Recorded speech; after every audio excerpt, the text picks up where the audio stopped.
सुभाष भाई जोरदार ताली देवा मु सुभाष को अनुरोध करी कौन समस्या थी एवं केमी अच्छे से कह जय जगन्नाथ जय जगन्नाथ जय जगन्नाथ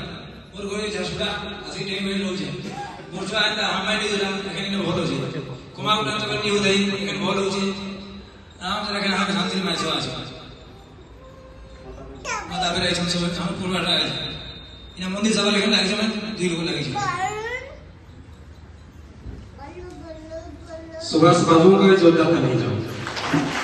आपण मन को जो कथा कहले आपण मन बुझी पाले नहीं पाले ताको जो समस्या थिला ताको झियर मानसिक संतुलन ठीक नथिला माने से कोन कोठले जानि पारनु केते केते दिन हैरान रहथिला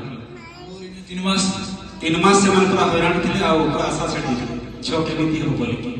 एठी आनिले हमें गुरु देखा सुना करले हम मध्य थिलु 21 दिन से बोले छ एबे पूरा सुंदर ठीक सुंदर ताकर सब समस्या क्लियर एबे सब परिवार भक्त मान सेवा मंदिर सेवा गुरु मान सेवा लगी सुभाष बाबू को जोरदार ताली